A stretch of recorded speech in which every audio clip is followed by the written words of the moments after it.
Hey there, and welcome to GamePoints, our weekly little get-together. We talk about the past week in gaming news. I am, as always, your host, Stephen Brown. Joining me today is David Smith. Tonight, as we close out the year here on GamePoints episode 72, you can see David's a bit festive for Christmas. But not only that, but also gaming news is a tad shy. We're going to talk about some Switch stuff from Nintendo. They did a big reveal on Jimmy Fallon. A couple other things came out. We're going to talk about Space Hulk getting delayed at the 11th hour till this week, which is kind of rough and makes me a little concerned about what's happening. But first, before we get into all of that, our first topic of this week is the fact that Final Fantasy 15 is getting single-player story DLC. I don't really Wow. want to say it's story DLC. That's kind of mislabeling it.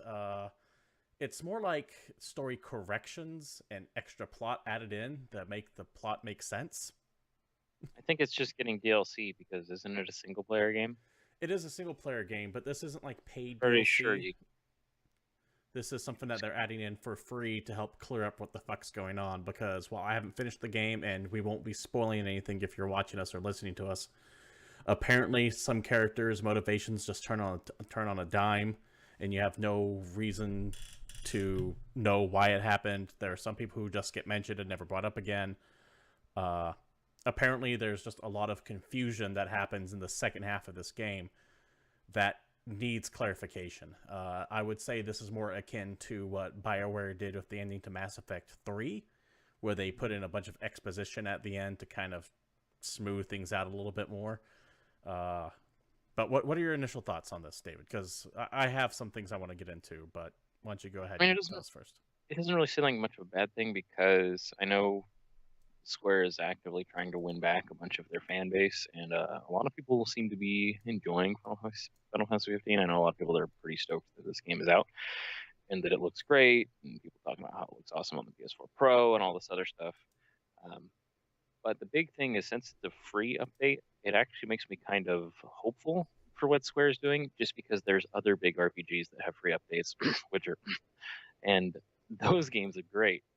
So the idea that they actually want to continue to work on the game after its launch and not just with a big paid horse armor content patch makes me pretty excited.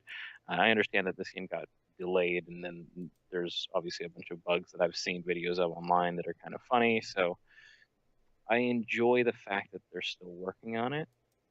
I don't know necessarily how everybody else is going to react to it, but I think it's cool. I'm I don't have glad any issues. I'm glad you brought up The Witcher 3 specifically in this, because I'm going to read directly from their announcement here on the Square Enix blog itself. Uh, Skipping all the intro byline crap. Here we go. Our early plans are to enrich certain aspects of the game, adding gameplay enhancements for Chapter 13. As a side, Chapter 13 tends to be a common problem with most gamers, it seems. I haven't hit that point myself, so I can't really speak to it.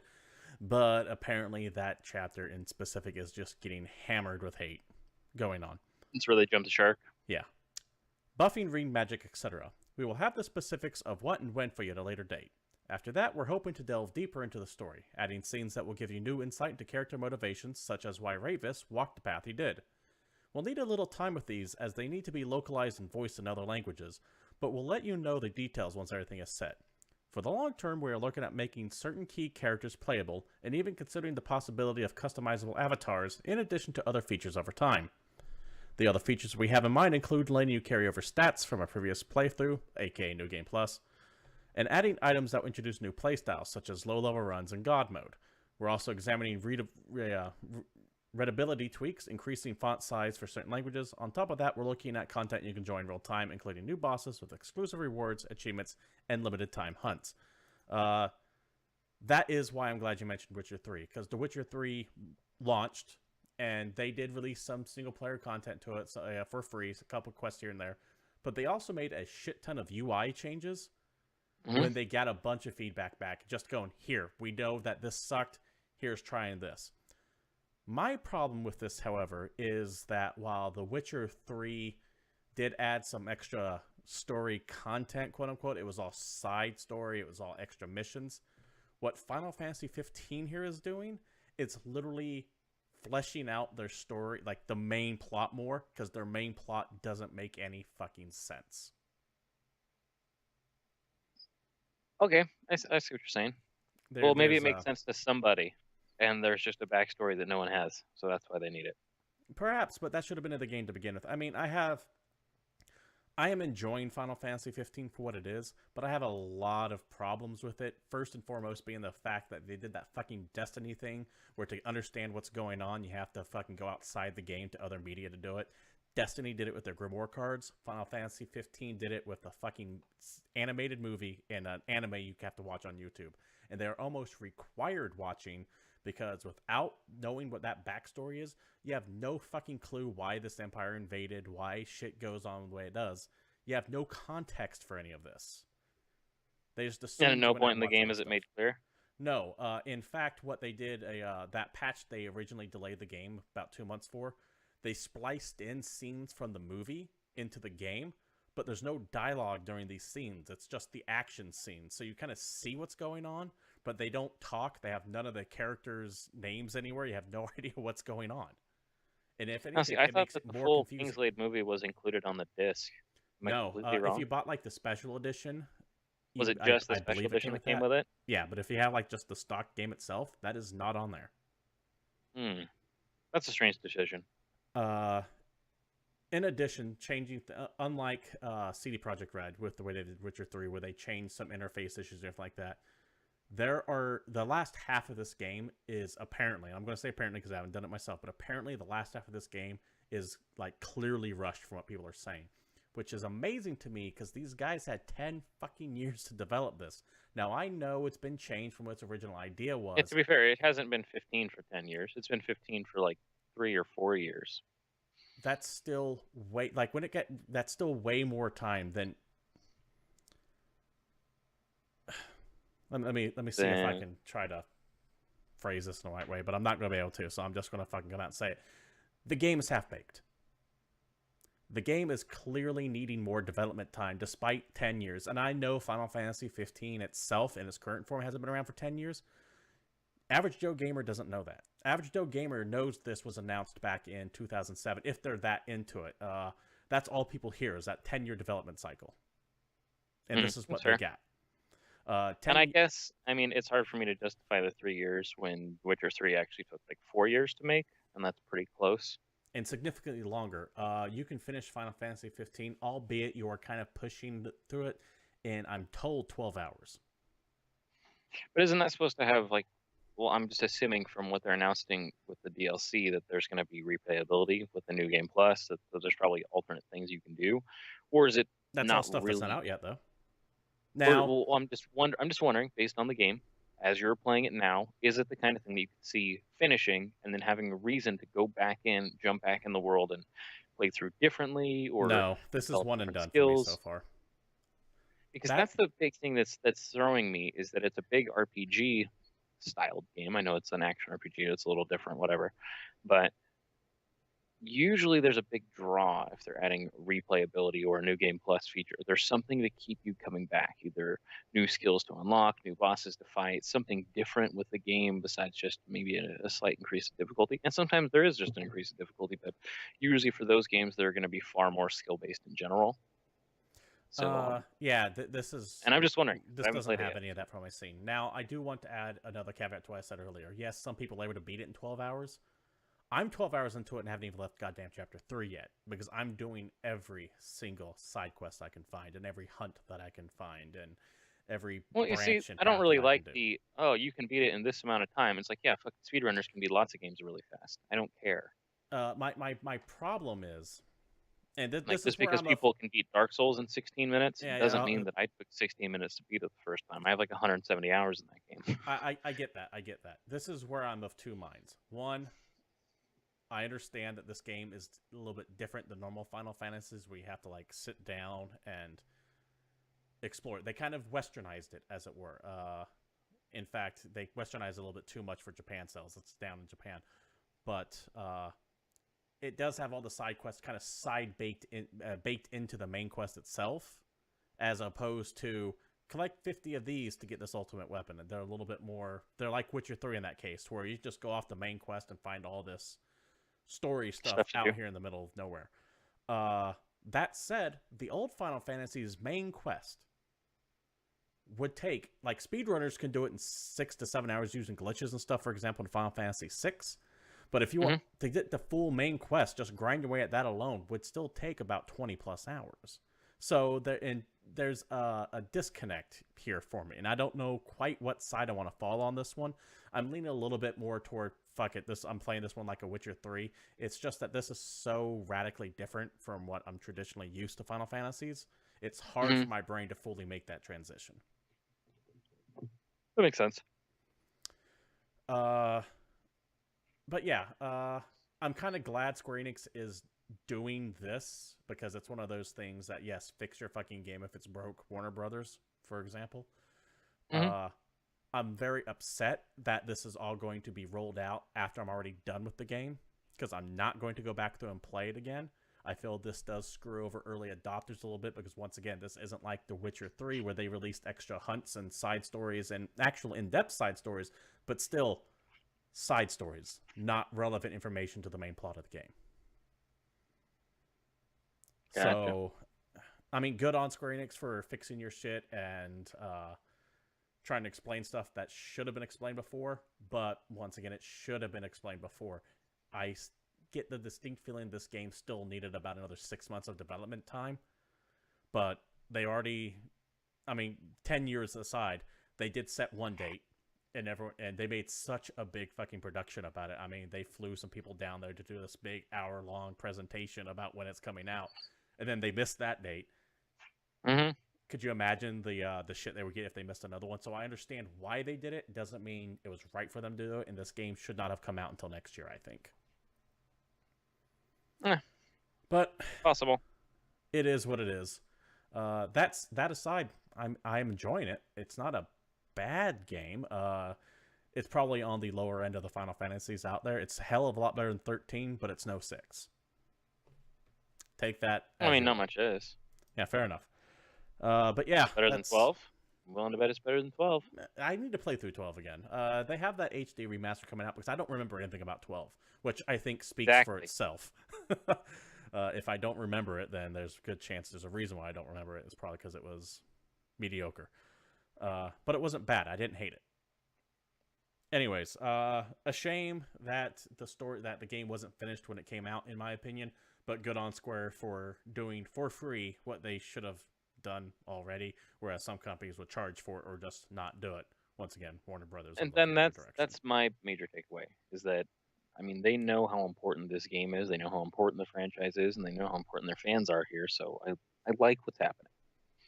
Yeah. Bugs or issues or glitches or whatever the hell as it may. Yeah. I'm not mad about this. We'll shake it. I'm leaning toward this as a positive. I just wish it would have been included into the game at launch. After all, that is what they said they were doing when they delayed it the first time, was so they wouldn't have to do extra shit like this stuff. I just like how they said we're going to push it back so we don't have a day one patch, and then it had a giant day one patch. And it's still not fully patched yet with this coming up. If you're watching us live or here on Twitch, what do you think about the Final Fantasy 15 delay? Feel free to comment in the chat or post on the YouTube page down below if you're watching us on YouTube. Barring that, we are going to move to the next topic, and that is Universal Studios Japan is to get a Super Nintendo World. I'm actually so stoked for this. Yeah, because they are making an American one, by the way, too. Let me see if I can bring up the page here. Here we go. Press release from Nintendo and Universal Studios itself. Super Nintendo World is coming to Universal Studios Japan and will be the first such opening in the world. Featuring globally renowned characters in the games worlds from Nintendo, Super Nintendo World is targeted to open in time for the 2020 Tokyo Olympics. While Universal Studios Japan will be the first location to open, Nintendo-themed areas are also coming to Orlando and Hollywood, as announced by Nintendo and Universal Parks and Resorts on November 29th, 2016. Awesome. I know we give Nintendo a lot of shit. I am so down for a Mario Kingdom theme park, though. No, yeah, that sounds awesome. I want to go ride the Yoshi teacups or whatever. Yeah. Now this is at Universal Studios, which really isn't what I think of when I think of like roller coasters. It's more themed rides. Yeah, whatever. Jurassic Park was cool. But I would love to see, like, you remember Mario 3? One of the later levels was the pipe world. There's just all these pipes everywhere. Could you imagine a water park full of that? Now, see, I went to Yoshi's Island, and 1, throwing eggs at babies in bubbles. 2, Well, I do that that daily one anyways. that one level with the fluffy, puffy clouds that you bump into, and Yoshi gets super high. Touch Fuzzy, get dizzy. Touch Fuzzy, get dizzy. Yeah. And everything's just all warped and distorted, and they have that awkward music playing, and you get to walk through there eating a churro. That sounds awesome. So what you're saying is that we can recreate this experience by going to our local theme park, doing a bunch of acid, and just throwing eggs at the people walking by.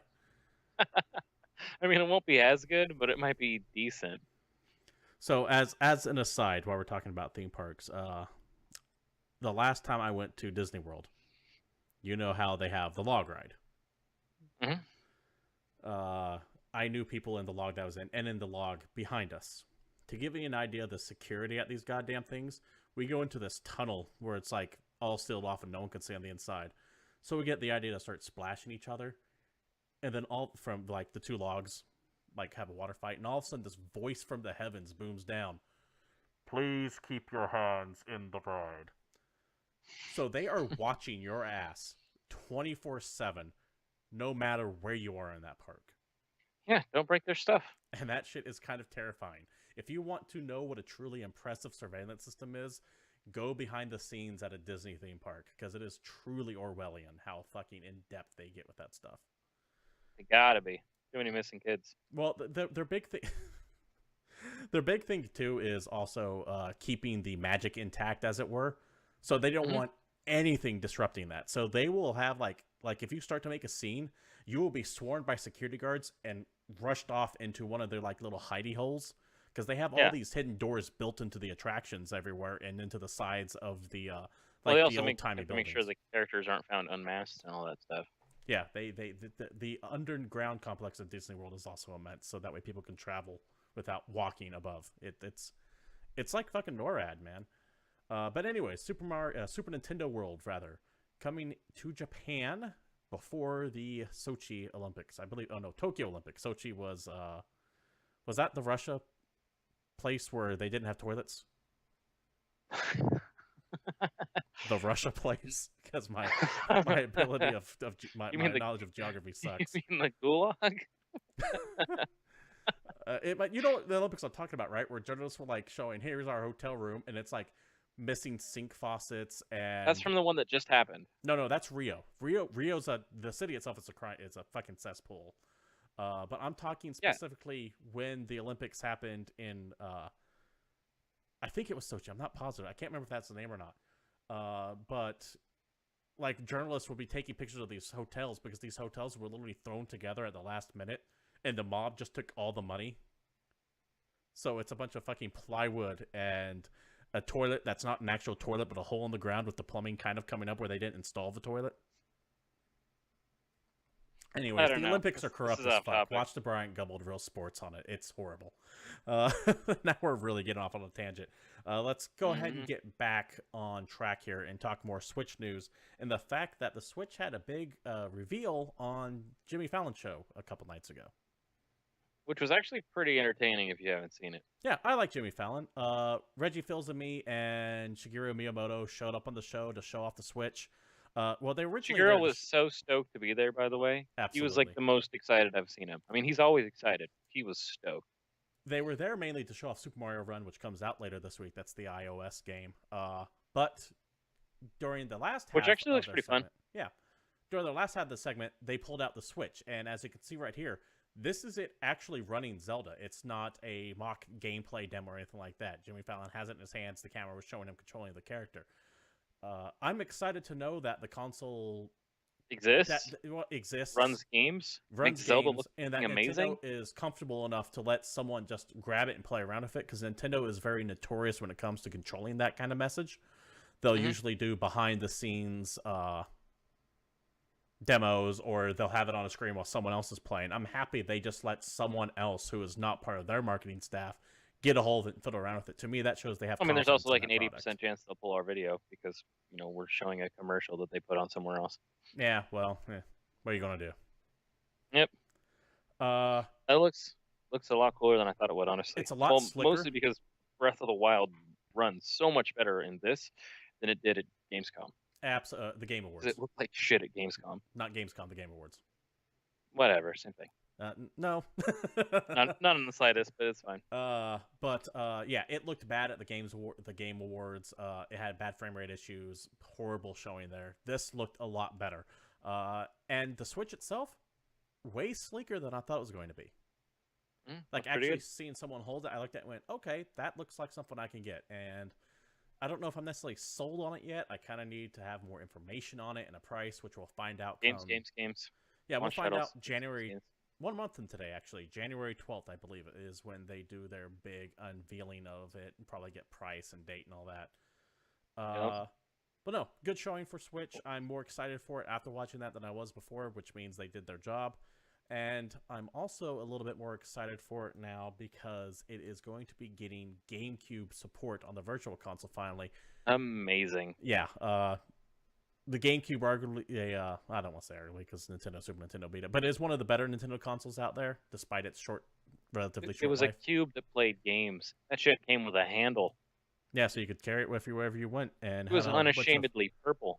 Whole bunch of containers that had room to stash things in there. This article is coming via Eurogamer.net. Sources say Nintendo Switch will have GameCube Virtual Console support. One I will say is that these are technically rumors. However, the Nintendo Switch has had, the Eurogamer has had 3 separate sources confirm that GameCube support is already tested and working, and that they understand that there are 3 Nintendo games that have already been prepped for launch, and that is Super Mario Sunshine, Luigi's Mansion, and Super Smash Bros. Melee. Of course, as we all know, Super Mario Sunshine is the best of the 3D Marios. I will argue that to death. David, I don't think Smash Brothers Melee is like the best Smash Brothers game, so what's up? Smash Brothers Melee still has tournaments to this day, 15 years after it was released. Yeah, that game's fantastic. But yeah, go on them. Now I just need to hear that the Switch has Wavebird support, and I'll be all over that shit. No joke, the Wavebird was one hell of a controller when it launched. That was an amazing wireless controller. It's lasted so long. No word on what else is going to be coming to the Switch as far as GameCube support goes. They technically haven't officially announced it yet, though I'm pretty sure this one's going to be legitimate. Resident Evil 4 has already been re-released on everything. I'm thinking more like Eternal Darkness. All right. Something that hasn't seen the light in a while. Maybe the old Clover games like Beautiful Joe. Did Clover do Beautiful Joe? I know they did Okami. Who did Beautiful Joe? The Capcom? Oh, part of the Capcom 5. That's right. Beautiful Joe, Project PN09, a couple others. The old Soul Calibur that was on GameCube. With Link. What was it? GameCube got Link, Xbox got Spawn, and PlayStation got Hayachi. Yeah. So, what GameCube games would you like to see on there? I know we're kind of going over that list now, but do you have like an idea of what you would like to see on this console? I don't know, because I didn't really play a lot of the super first-party Nintendo games. Like, they could bring Metroid back. Metroid Prime Trilogy would be nice to see on there. Honestly, I spent most of my time playing Phantasy Star Online. Fair enough. To be fair. The only other GameCube game I can think of that I haven't mentioned yet, besides like the Zelda stuff, is Metal Gear Solid: The Twin Snakes, which was they could also re-release F-Zero. Yeah, it was F-Zero GX or something like that. Because we have no F-Zeros currently. Yeah, that's a shame. I need my Captain Falcon fix. I think there's a Tails game. There is a Tails game. There's a couple Tails games. Mega Man games. Bang Kai Toast. The Mega Man collections are on there. Fire Emblem. There is a Fire Emblem. I can't remember what it's called. I think it's Path of Radiance for that Fire Emblem. I'm not positive on that. Oh, I got it. I googled it. The game I would absolutely want to see. Well, the game I want to see come back on literally any console. I don't even care. Time Splitters. Specifically, Time Splitters 2 and Future Perfect. Future Perfect was by far the best of that series, and I was truly impressed with what they did with that game. That game had some of the best couch multiplayer. Also, one of the most consistent time travel plots I've ever seen in a video game, despite its comedic tone. Yeah, fantastic game. But yeah, that kind of wraps up our Nintendo Switch coverage for the moment. They just had a whole blurb of stuff come out back to back. We do have some other things we want to talk about real quick. One of them, this is going to be one of those boring business conversations, but it looks like Vivendi is getting really close to taking over Ubisoft. Now, this is something they've been working to for a while. This is a Vivendi press release sent out saying that Vivendi exceeded a 25% shareholder threshold in Ubisoft. What this essentially says is they own 25% of the company now.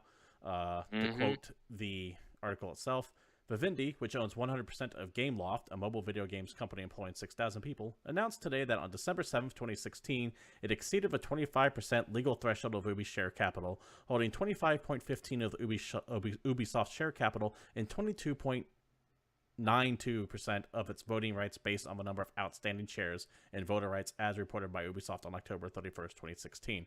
I know that's a lot of word salad. If we really want to get into this, go ahead and take a look at it. Long story short, Vivendi we don't want Vivendi to do this. Yeah. That's the long story short. Has been aggressively buying up shares of Ubisoft to take it over. They want to get back into the game business after their separation from Activision. And the Vivendi people fucking sucks, though. Here's the problem. We need to talk about this. I'll get to it. The people who currently own Vivendi, the Guillemot brothers, Yves Guillemot and his brother, whose name I can't remember, they don't want this to happen at all because they would lose control of their company. Now, David, why don't we want this to happen? Well, Vivendi, I guess they care about gamers in the same way a farmer cares about his cows. That's where all the fucking money is. Okay. So what you're saying is not really... So what you're saying is not as long as the gamers keep producing cash for them. Yeah, they don't really give a shit. Well, I mean, I guess if you're talking about like a free range guy or something, it's a little different. But they ain't free range at all. They're chaining these bitches to posts. They're feeding them their own milk so they get that extra milk in flavor. Like it's burger these squared, motherfuckers man. destroy companies and hate gamers. Like when they were dealing with Activision, or I mean, fuck, look at anything Gameloft's created. It's not really about the game. It's about finding every damn possible way to get money from you. And it's just fucking annoying. And Ubisoft, we've already had a bunch of issues with. We make fun of Ubisoft all the time. We don't like Uplay, all this other shit. But they've been making a lot of strides trying to get back and say, like, hey, we're going to be honest company. We're not going to have any, like, extra content hidden in our game that you have to pay for and blah, blah, blah. And, you know, they're working on it. They're trying to be a better company. Yeah, they're definitely trying to get out of that hold. Taking no break from Assassin's Creed, for example, I think is a good step toward that rather than analyzing it. Their success with Rainbow Six Siege about how they really don't have any map packs. They've kept that community together, has let Rainbow Six Siege have a high player base even today. They're trying to do that same thing with the Division now, to where they went, hey, listen, we're not just going to release this last expansion pack. We're going to delay it until recently and make sure it works. Awesome, cool. Go for it. They're trying to be a good company. Not a good company, but they're trying to be better. Yeah, I'm just mostly worried that an acquisition by Vivendi would undo all of that work. That they would just turn around and turn right back into the game churning, people unfocused machine that was, I mean, Activision for a little while. Yeah, I absolutely agree. I think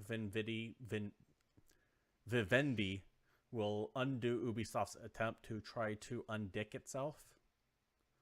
And yeah, this is not good. I don't want them buying them out. Not only that, but you don't want a company publishing games and working for people they hate. That's just going to cause unneeded friction. That's going to bleed into their games. And love or hate Ubisoft, and there's a lot to hate them for, their recent efforts have been good. Rainbow Six Siege was fantastic. Watch Dogs 2, not that bad. Way better than the first one. It's like they kind of learned with that one a little bit. Even Steep, I played around with that for a little bit. It was fun. I got a hold of... well, I can say, I played For Honor a little bit. I can't tell you anything about it, but I played it for about 4 or 5 hours. Shows promise. It's not bad. They're a hostile takeover is not going to result in anything good. If anything, it's going to result in bad. and that's I mean, like it's in the the extent name. of what I can It's say. a takeover, and it's hostile. Yeah, I mean, it's not like it's a joyous takeover for mass productivity increase, or insert some means of production It's not Marxist like a term here. merger. It's not an investment. It's a, hey guys, you guys are running a decent show, but fuck you, it's our show now. We're gonna do whatever the hell we Yeah. want. Get out. Plus, you mentioned GameLoft. Just take a look at the disaster that GameLoft's been. Yeah. Anyways, enough of that. I'm sure that most of you tuned out because business talk is boring as hell. Let's talk about something that's a little bit of a personal passion of mine, and that is Binding of Isaac, and the fact that Afterbirth Plus is finally coming soon. We have a release date for it. Now, Binding of Isaac is a interesting roguelike, has a very unique character design. It's actually kind of grotesque. It's loosely based on the story Binding of Isaac, where you play a little kid and he's trying to run from his mom, trying to kill him. Long story short, big on Twitch TV. That's one of the reasons why I mention it right here. I love Binding of Isaac myself. I have a couple 100 hours into it, and their newest expansion, Afterbirth Plus, will release on Steam January 3rd, so a few short weeks away. It's just Smash TV, but with crying baby upgrades instead of sweet prizes. Yeah, I mean, that's a good way of saying it. It's definitely inspired by classic Zelda, from the dungeon view. It's a roguelike, so permanent death. Hard as nails if you're first You starting die it. a lot in that game. Yeah. You Not can the eventually hardest get to game the in the point where you're world, really but good at it. it's decently hard, especially when you're first picking it up. Yeah, so I'm excited for that. Like I said, this is literally not really news. It's just something I wanted to mention because I love Binding of Isaac. And it has a surprisingly strong Twitch community behind it. If you've never seen a Boiler Run, which is a Binding of Isaac Racer League, where people go, I'm going to beat all 7 characters in less than 2 hours. They're truly impressive. I've seen people clear dungeons, like the entire game, in less than 3 minutes without cheating. They'll spam to find the right items, but they don't use hacks or anything. Magic. But yeah, if you like old school gameplay, like old Nintendo and arcade gameplay, and you like roguelikes, you owe it to yourself to take a look at Binding of Isaac. Unless you're easily offended, then don't fucking touch it. Super like blasphemous if you take it from a religious standpoint, and Yeah. it's kind of grotesque too. Like I said, there's some really disturbing imagery in that. You can read a lot into that game. Just be aware of that. Anyways, January 3rd. January 3rd for Binding of Isaac Afterbirth Plus, but before then, we have Space Hulk releasing. Now, wait a minute, you might ask, David. Wasn't Space Hulk supposed to release last week? Oh yeah, I talked about it in my weekly releases section from last week. Pretty excited for Space Hulk, and then it got delayed by 5 days. They delayed it at the... Which actually is convenient for me. Okay. So... Okay, go you. I don't think this is a good sign myself. When they delayed the game at the 11th hour by a week to fix problems. Any problems that exist that you have to delay your game by aren't going to get fixed in a week. According to their Steam post here, in order to ensure Space Hulk Deathwing is in the best state possible for launch, we've taken the decision to delay the launch of the full game to December 14th at 1900 CET. Most of the issues from the beta have been addressed, including drastic improvement of the loading times, optimization of general performances, improvement of certain interface and menu elements, sound design changes, and fix of a number of bugs and nearly all occurrences of crashes. This isn't good. If your game had issues that big before launch, as I said earlier, it is going to take way more than a last-minute delay of 5 days to truly fix them. Hold up, though. As the guy that's more of an optimist by you by far. The big thing that I took away from the topic at hand is that they mentioned that they were taking the feedback from the closed beta testers and that they were fixing a lot of problems. Yes, they do mention that. But the closed beta ended a while ago, so it's not like they were just now starting on these fixes. They've been working on these fixes, and they pushed it so they could finish a few more things. Now, I understand they listed all of the stuff, but they say that most of this has already been addressed, not necessarily indicating that they need to fix all of these things in 5 days, just that they are working on things related to this stuff. And the only reason I want to be an optimist is because, for me, this game still looks fucking amazing. Also, the more recent gameplay trailer that came out, not the first one, because we talked about the first one and how it looked a little chuggish, and it had maybe some voiceover issues and a couple other things we didn't really like. The more recent gameplay trailer, the campaign trailer, actually looked fan-fucking-tastic. So just taking that into account, I'm still eagerly anticipating this game. Now, I have not seen that trailer yet. Yeah, I would take a look for the campaign gameplay trailer that came out, I think, a week or so ago. I think it looks a lot smoother than the initial 18-minute gameplay trailer that we watched about a month ago. Okay. I think my problem from this comes from the fact that you don't just sit in your office and then at the last minute make the business decision to delay a game before it the day before it launches. Businesses don't work that way. These were problems that they've known about for a while. And while I can't prove it, it is more than likely that they knew that they had to delay this game well before launch date, and they didn't. That never sits right with me at all. Because that's... I'm just holding out hope. Yeah. I am definitely going to take a look at it when it comes out. I'm a huge 40K fan. This game seems like it could be good. I'm just so... I just want to play a librarian. Yeah, I'm just so cautious on it. If they make librarian gameplay even a little fun, I'm down. It's fine. I've seen some beta footage of it. I watched the quick Total Biscuit fiasco when he played it on Twitch for 20 minutes, and it was just running horribly. I have major concerns about Space Hulk and it getting delayed for... I want the game to be delayed to fix problems. That's fine. Getting delayed for only 5 days is not enough to fix problems that are as big as they're saying here, and that really concerns me. But I guess we will know for sure in a couple days when it does launch. Wednesday. I might be able to finagle us a couple keys. So get back to me, David, before Wednesday hits, and we'll see. But I'm sure that come next show we will be talking about if this game is any good or not. That's good. Sounds good. So, next topic. Obsidian's in trouble. Obsidian? Yeah, rumor is there's some... Obsidian? Obsidian. These are the guys that were known for a little while as Blizzard's Sloppy Seconds team. Excellent. But they also have done some good work. They did Knights of the Republic 2, admittedly a flawed but entertaining game. They did Fallout New Vegas, which the main plot to Fallout New Vegas wasn't as good as Fallout 3, but the side content in New Vegas blew 3s out of the water. Some more recent stuff a lot of people like that one more. Yeah. A lot of people like that one more. Some more recent stuff they did, a bunch of the old classic RPGs style games like Pillars of Eternity. They worked on South Park Stick of Truth. Very popular. They just released Tyranny, and they just laid off a whole bunch of people. This comes via GammaSutra.com. Obsidian lays off some Armored Warfare devs as the project moves to Moscow. Now, if you don't know, Obsidian was, for the most part, incorporated into this giant Russian game publisher called My.com, and they kind of turned this game studio that was known for these pretty good RPGs into pumping out content for what is essentially a World of Tanks knockoff called Armored Warfare. It's a free-to-play tank game.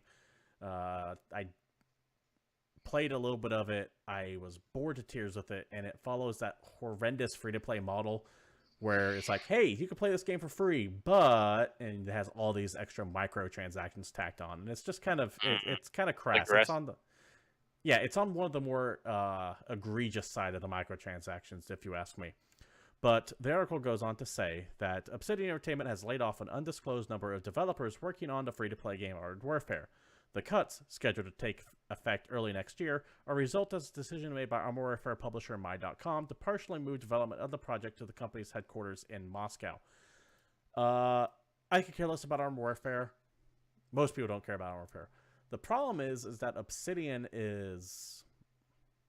They kind of have There's a lot of rumors about them having a bad relationship with a lot of publishers out there. Nothing really substantiated, but there's a reason, for example, why they don't work with Bethesda anymore. There's a reason why they don't work with BioWare anymore. And it sucks because they do some quality work, like Pillars of Eternity is amazing. Tyranny is pretty goddamn fun. And anytime you hear layoffs on one project, that does affect the other projects. It does. Mm-hmm. And it is a shame to see this company that did games like Fallout New Vegas, Stick of Truth, Knights of the Republic 2, kind of reduced to pumping out either free-to-play World of Tank knockoffs or e-begging with Patreon, for example. This is a company that had a lot of promise, and I feel like they could have been greater than they are if it wasn't for a few bad decisions it seems like upper management might have made. Now, once again, this is all conjecture. This is all rumor and speculation. But it's a shame to see what could have been a really great studio fall as far, in my opinion, as they have. And here we are now talking about their employees getting laid off from a Russian conglomerate company who is building a World Tanks knockoff. Tank game. Made with tanks. Tank game. We need more tanks. They had a trailer about tanks. I remember it. You know who has a lot of tanks, though? Who has a lot of tanks? China. I don't know if that's actually true, but I needed something to segue into talking about China. How many tanks does China have? This article comes via NeoGAF and GamesIndustry.biz, and it's the fact that China is forcing companies to list drop rate items on loot boxes in video games. For example, Overwatch. Long story short, China has passed a law that's going to be going into effect May 1st, 2017, that will affect a wide range of games across all platforms, including games with purely cosmetic random drops such as Overwatch. The two important bits to take away from this law are as follows. 2.6, online game publishers will promptly publicly announce information about the name, property, content, quantity, and draw forge probability of all virtual items and services that can be drawn forge on the official website or a dedicated draw probability webpage of the game. The second part, online game publishers will publicly announce the random draw results by customers on notable places of the official website or in the game, and should keep a record for the government inquiry. This record must be kept for more than 90 days. Long story short, what they are saying, what China is telling people like Overwatch or any other game that might result in random loot boxes, is that, hey, you gotta give the win rates to it, and you have to list when people want shit. I'm down for that. Are you good with that? Did they have a good idea here? Yeah, I'm actually okay with it because there's a lot of other things that are lottery based that will give you the odds. These things don't give you the odds. No, and it's kind of a unique situation because, like, for example, a lot of gambling centers with slot machines and shit like that. There is a way that you can track that down and find out what the numbers are. Yeah, I mean, they're not necessarily going to post it on a billboard when you're walking in, which I'm fine with. You don't have to. But, you know, they're under gaming laws. And this kind of stuff is very similar to that, especially when it's paid content. We're looking specifically at you, for that. Go. When it's just random bonuses, I mean, I don't really care about what loot drops from a boss that I fight if I'm playing an RPG.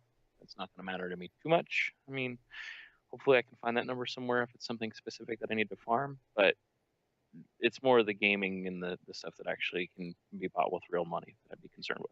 So a couple things to take away from this. One, this is China only. Companies are under shit for us. Yeah, companies are under no obligation to keep loot drop rates the same from region to region. So if you go online and see that the Mercy Halloween skin from Overwatch has a 1% chance of dropping in every box, that does not mean that's a 1% chance of her dropping in North America. I think it's less than that. Yeah, just throwing out numbers. Mainly because Halloween's over and you can't get it anymore. Two, the free market guy inside of me says, once again, caveat emptor, company shouldn't be forced to disclose this shit. It's up to the buyer to be aware of what's going on. That said, buyer beware policy. Caveat emptor. That said, I am tired of a lot of these sites. I know we're using Overwatch, and Overwatch is actually kind of up on the but specifically with like CS:GO gambling and shit, I am tired of these sites exploiting fucking kids to take their parents' credit cards and waste money on shit that they might have a 0.0000001% chance of winning. And stuff like this will go a long way to combat that. Information is never bad. I will always... This is why I'm torn between my free market and my information must always be flowing sensibilities here. And I think in this specific case, this is where regulation is good and warranted, and I would like to see the United States adopt something similar to this. Because if you are on the up and up, sharing this information does you no harm, unless you deliberately know that if this ever became public, people would stop playing. In which case, you are kind of misleading your player base by promising them shit you know they're never going to get. Now, the second part of this law, I take a little bit of issue with. I don't know exactly how it's worded, because keep in mind this is translated onto NeoGAF, so it might not be direct Chinese. I'm hoping the second part is where it says you have to list the results of the draws and the winners and all that. I'm hoping that they doesn't just seem mean necessary. I'm hoping they just mean this was won at this time, rather than Oh, this player won this at this time. That doesn't need to be made public at all. You can say, hey, someone won this right now. That is... Or just a counter that says last received and then a date. Yeah, I don't need to know player names or anything like that. And I don't know if the law actually enforces that or even alludes to it. Once again, we're getting it translated from Chinese text on NeoGAF, which, it's NeoGAF. But overall, I like this idea. I wish game publishers and developers would actually do this. I kind of want to have an idea if what I'm grinding has a 10% chance or a 5% chance or a 0.0000001% chance. I would also like to see if those percentages are higher if I actually buy a loot box as opposed to farm one playing the game. Yeah, definitely. So I think China actually had a good idea on this one. I'm going to lean with this is a good idea. Yeah, like I said, I'm totally okay with this. It sounds good. Anyways, that is if you're into Overwatch or CSGO or any other things out there. But you know what? If you're not into that stuff and you haven't played anything for a while and you are looking for something to play, David, what can we play this week? Well, there's a few things. The first one we'll go over is the next episode of the Telltale Batman series, which is decently popular. I think it's doing all right. And of course, that's releasing, as all Telltale games do, on every fucking thing that plays games, including your phone. So whatever you fancy, go pick that up if you're currently enjoying the Batman Telltale game. Telltale was kind enough to send me a code to that. I'll probably be streaming it tomorrow after episode 5 comes out. I'm looking forward to it. I'm told that this one is excellent. It has some voice actors that I like in it. Not only that, but apparently the game deliberately fucks with you if you're a Batman fan by kind of screwing around with your expectations a little bit. I know nothing about the plot to it, and I've been deliberately keeping myself in the dark to it, so I'm going to be sitting down to a fresh run to this tomorrow. Hopefully I'll be streaming it if I can get the setup up and running. Cool. Also coming out this week, the game we already talked about, and that's Space Hulk Deathwing. That's releasing on Wednesday. I will most likely be playing that on Wednesday. Yeah, I'll probably be joining you. I might put something up if anyone cares about that. Bastion is actually releasing on Xbox One. Now, if for some reason you have an Xbox One and you haven't played Bastion yet, just fucking buy that game. Just trust me, just buy that game and play it. It's Supergiant makes quality product. Fantastic. Bastion is amazing. Everything they've touched so far, Transistor is amazing. So. Pyre looks amazing. Just get it. Just get it. We also have Stardew Valley coming to PS4 on Tuesday. Stardew Valley being that, we've talked about it like a million times because it's come out on everything else already. But it's like more or less the newish Harvest Moon, but more indie styled. It's got a lot of the similar themes to the Harvest Moon game. So if you're into like farming and managing its cool pixel art farm, go for it.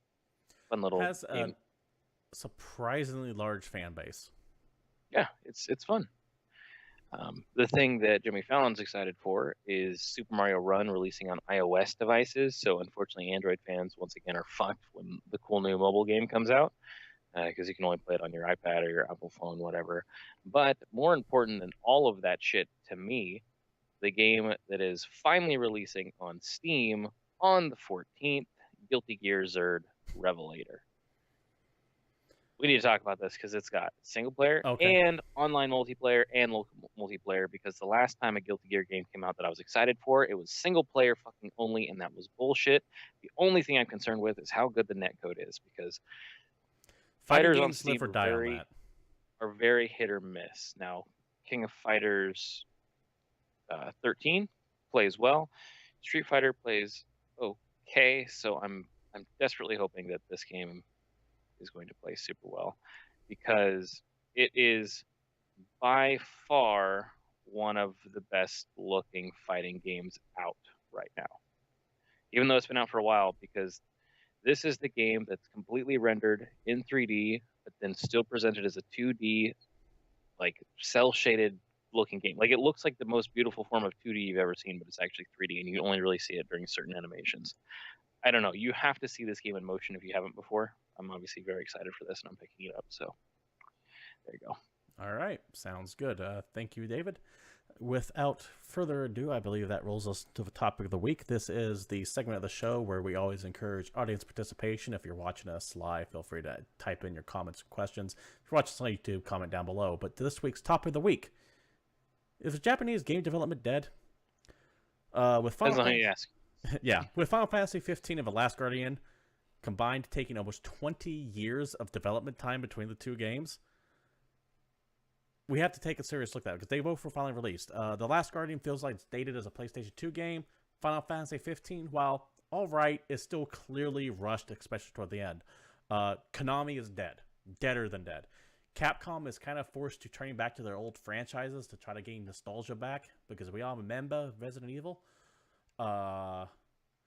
In fact, they just released a press release with the announcement of Marvel vs. Capcom Infinite that they are going to be tapping their old catalog again. The question is, 1, is the Japanese game market dead? 2, has Western development overtaken the birthplace of all the video games, essentially? Or has their culture just shifted to a more mobile-friendly user base, which is something we really don't cover on the show, which is why we might be ignorant to it. David, initial thoughts? Oh, you're going to let me go first? Okay. So my actual opinion on this is that the market for Japanese games is actually not at all dead. Not even a little bit. Doing great. The big thing, though, on the Western side is that we've been completely fucking ignoring them. Now, I know you talked about 2 big, like, AAA games that just came out, but that's just a drop in the bucket of all the shit that's been released in Japan this year. And all the stuff that everybody over there is actually playing is the stuff that we sometimes get. Now, mobile gaming is huge, doing fantastic, but like Nintendo consoles still sell like hotcakes. 3DS games still look crazy, and there's just a shit ton of franchises that we don't really see, or more often we don't really play. And the other thing I've noticed is that as far as a lot of Japanese games are concerned, the Western media doesn't give 2 shits about them. It seems like if you start talking about Japanese games, a lot of people will get like, not necessarily angry, but they'll be defensive. They'll think of problems. They'll talk about reasons it's not as good or it's worse than this other thing, when half the time it's just as good.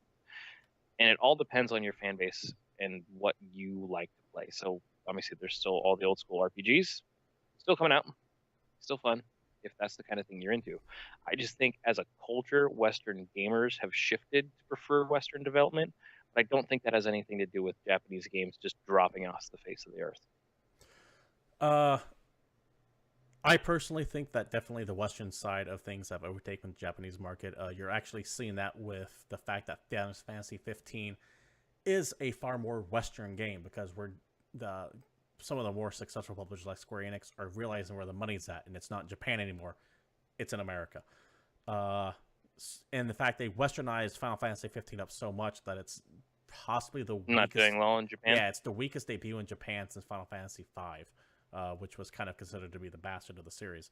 Not only that, but your audience is more mobile based, which is just not something that we like. Mobile is big in America, but it's shit like all your free to play stuff like Clash of Clans, and I mean Farmville's not a thing anymore, but it's that type of game. Over there, they have like full on fucking epic ass RPGs on your goddamn cell phone, more than just all the bravest where I'm going to tap things, but like full on games.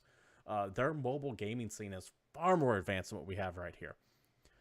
That's actually a little depressing, because for me, actually, I'm kind of in that market. Yeah, I mean, it sucks that our mobile scene sucks so hard. That said, I don't think it's so much that Japanese development is dead. I think that overall, worldwide, game development is in a lot of trouble. I personally feel we are on the verge of a second crash, like what we saw with the 80s when Atari crashed. Uh, Sales are down all across the board when it comes to software. Console sales are high, but nothing is being sold on them. All the AAA game releases this year have not all of them, but a lot of them have underperformed. Mafia 3, I believe, underperformed. Call of Duty Infinite Warfare, we know underperformed from GameStop itself. Titanfall 2, for all intents and purposes, bombed. Dishonored 2, which I love and is probably going to be in my game of the year discussion, did not sell well at all. Watch Dogs 2 failed to meet the sales expectations of the first one. These are all Western games, and none of them are really selling anywhere near what was expected. And it's not a one genre thing. These are games that span a bunch of different genres and a bunch of different developers. And I think we are at a point of a tipping point where we're going to start seeing a lot of shit getting canceled, a lot of studios having their people laid off. We already kind of had the first round of this when all the mid-tier guys disappeared a year to 2 years ago, when you had THQ blow up, Majesco recently closed, Obsidian's doing layoffs. You're going to start seeing this affecting the bigger publishers very soon. And I don't think it's a Japanese issue. It's just they're kind of the punching bag right now with The Last Guardian and Final Fantasy 15 taking as long as they to come out. I think that overall, we are in a lot of trouble. The indie scene has turned into complete shit. The last bastion of quality for a while was Steam. And now, look at it. What was it we talked about last week? 33% or 66% of all games on Steam were released this year? Yes. Was it 33 or 66? Completely. No, it was like 39%. Because I remember it being really close to 40. It wasn't quite half. Oversaturated with video games. A lot of it crap. Because it's so easy to make at this point. Well, yeah, I mean, it costs a shit ton of money to market, too. Like your big AAA blockbusters, their costs have gotten way out of control. When I can play Darkest Dungeon for $10, and that's one of the best games this year. We're oversaturated. Even if you have the money to buy all this shit, you don't have the time to play any of it. And I think that's my big issue, is that there's just no time anymore, because every game is trying to keep you. That's the big rise of things that's happening as far as Western gaming, is that every game is designed to keep you invested in that specific game. Whether it's an open world game with just never-ending quests, or repeatable quests, or with slightly varied text, or whatever the hell they do, like with the dynamic quest system that was in Skyrim, that's kind of blossomed in every damn game, and no one really noticed or talked about it. But like all the shooters that come out, they want you to continue to play that specific shooter for the next year, which is why they plan out so many DLC packs. Every racing game that comes out wants that. They want to be that to be your racing game. Every sports game, that's your sports game. Like, that's how these games are marketed, built, advertised, because right now that's the only way they can really make their money back. That initial sales blast that used to just mean the world, like, oh, this game sold 4 million copies in the opening weekend and they're going to be doing great. It's like, yeah, they just got back their advertising budget and they paid half the development staff with $4 million. It's nothing to what they're spending on the production of these games anymore. We're in an age where you can sell 5 million copies of something and it was considered a failure. You sell fucking 5 million copies of a Super Nintendo game and it's like the greatest selling game of all time at launch. Yeah. I'll be fair. Battlefield 1 actually did sell really well. Did it? Yeah. Did it hit their numbers, though? It might have sold well, but did it actually hit their target numbers? That's what I want to double check. Battlefield 1 was the single largest launch of any DICE game of all time. But did it hit what EA's expectations were? That's what I need to double check. Because we are at the point where we have hundreds of people working on a game, so it needs to sell more than good. It needs to be stellar. It needs to be a knockout hit. And that's unsustainable. Once again, like I said, we're at a point where you can sell 5, 10 million copies of a game and it be considered a or a failure. In the case, I think it was Tomb Raider sold like 6 million copies.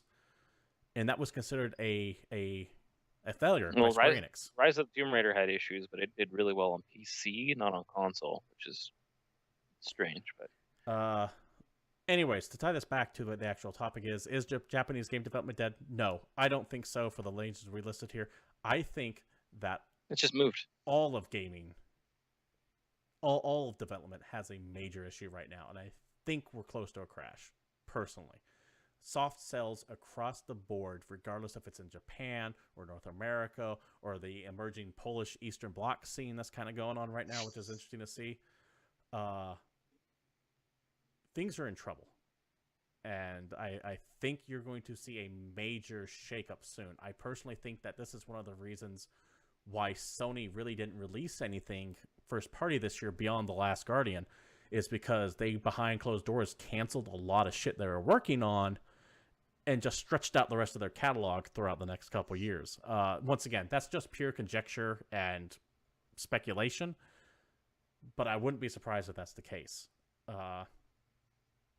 I'm legitimately concerned that you're going to see another mid 80s level type crash. We kind of got a taste of it a couple years ago when THQ folded and a couple other companies got ate up in that wake. I think we're going to see a major... You won't see any of the publishers go away, but you will see them start closing studios left and right again, and it's going to be bad. It's weird though, because honestly, looking back at this year, some of like the greatest games have been released this year. Like this was a phenomenal year for gaming, and a lot of them undersold or sold below expectations. They might have sold a lot, but didn't sell enough. But maybe it's just because there were so many damn good ones. And that's the problem. It's the oversaturation thing, and plus every game has to go beyond. Here's my 6-hour single player experience. And they are now like, here's your 6-hour single player experience, and here is the year-long DLC content that every 3 months we're going to update something to, and we want you playing this and only this. And they've all done that, and they're all cannibalizing each other. And the next time I play an open world game will be too soon. I'm tired of the fucking open world game. The Witcher 3 was it. I played that, I put 170 hours into that fucking game, still didn't complete it 100%, and went, I'm done. No longer do I want to play an open world game again. And what did we have this fall? Mafia, Watch Dogs. Yeah, sure. But if you get a linear game, everyone's going to bitch about it. Everybody is going to call it just the worst game ever because you can beat it in 4 hours. I mean, so here's the thing. My top choice for Game of the Year right now is Doom. As linear as you could possibly get, I finished it in about 12 hours. The hypocritical side of things, though, is that I started this show potentially bitching that Final Fantasy 15 was only 12 hours long. So a lot of it depends on the style of game it is. Doom, to me, was a complete experience. I loved it. It was fantastic. And I was totally happy with being 12 hours. A game like Alien Isolation, which took me about 18 hours to finish, was about 9 hours too long because the middle chunk of it was fucking boring. So it does depend on what game you're tossing out. A lot of the problem is I think there's way too many open world games right now and way too many games that rely on the extra content model, the post-release launch content model. And even Doom is guilty of that with their multiplayer maps. Just, I don't give two fucks about Doom's multiplayer. I was happy with the single player. It's a weird time. I'm excited to be here, though. Yeah, I mean, you're definitely overflowing with choice. And you definitely have plenty of games you can go, I am playing this one game and this game alone.